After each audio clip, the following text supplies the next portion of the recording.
Ho! What's up, team Nsima? This is Inyang here. Now, I can already tell that this video is going to be disorganized. There's a lot of things I want to mention in this video. So, we're gonna try and make this clear. So, number one, thank you for last week's Q&A in terms of your questions asked. You asked a lot of questions. But remember, the goal of the Q&As that I have are to impart a good amount of information while also making it less than 10 minutes, meaning that I can't answer all 50 plus questions that you guys asked. But next week when I do the Q&A, if I didn't ask your question, make sure to comment in the section below, or in the comment section below. Hey Nsima, I asked this question in the last week's video. Ask your question. Now, I'm gonna be choosing questions that I think are gonna be applicable to a wider audience, powerlifters, bodybuilders, athletes, whatever. I'm gonna make sure it's applicable to a lot of people before I answer it in the video. Now, if I don't think it is, I'm gonna go ahead and answer your question directly to you in the comment section, okay? Cool. All right, next, this video. Today, actually on Wednesday, I pulled my hamstring during BJJ, so we can't really use a lot of hip, or we can't go deep into our hips when doing squats, meaning I can't low bar squat for a little bit. So I'm sticking a high bar for a bit. But today, I believe I did 3x5 at 365 for a controlled concentric and eccentric, or controlled eccentric and concentric high bar squat. And I won't be able to low bar next week, but this video is going to be addressing how I'm going to be improving my squat for the next few months and how I'm going to actually get stronger with my squat. And this might be applicable to some of you, maybe in giving you ideas of how you could squat while still trying to utilize the stretch reflex. Now, as you have noticed, all right, maybe that's 640 PR or watching some of my meat footage, you notice that I have a fairly fast eccentric, okay, going down into the squat.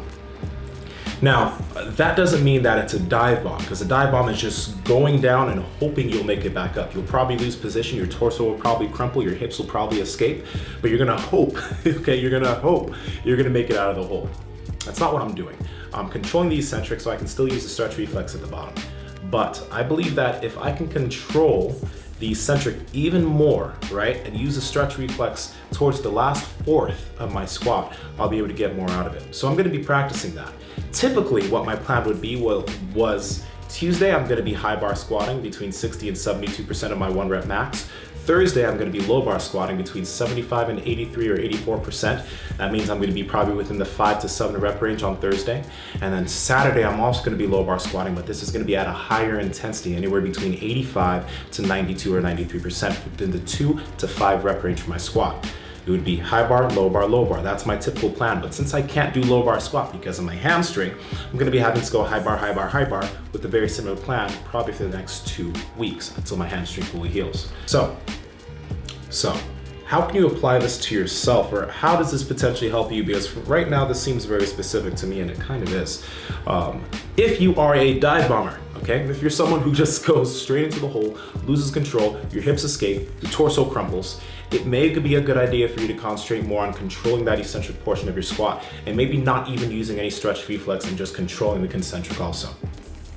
But when you do squat, and if you do want to squat a lot heavier and take advantage of that stretch reflex at the bottom of your squat, obviously you don't want to dive bomb from the top, but you can control the first 3/4 of your squat.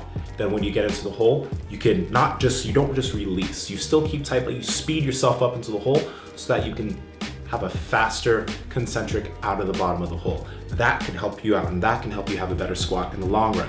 And why do I think that controlling that eccentric even more than I usually do can help me out? Tension.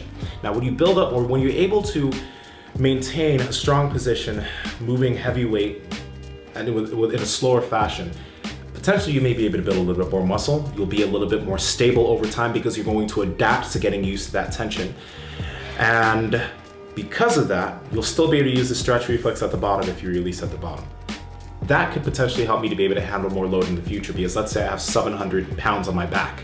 Because I'm able to control that descent a little bit better, I'm used to that load. And then from the bottom, I can still use the stretch reflex. But if I continue to have a very, very speedy eccentric into the bottom, there's going to be a cap to what I can reach in terms of the weight I can carry on my back when heading into the hole. And it's gonna be very uncomfortable when I get to a certain load. So that's why I'm doing all of this. That explanation was a little bit convoluted, so I do apologize. But at the moment, I don't want to remake this video. And if you do have questions about what I've mentioned or how you can apply this to yourself, or if you should apply this to yourself, comment down below and let me know. Cool. Either way, this is Nsima the Sensor Inyang from Break the Bar, being Anomaly. And I will talk to all of you very, very soon.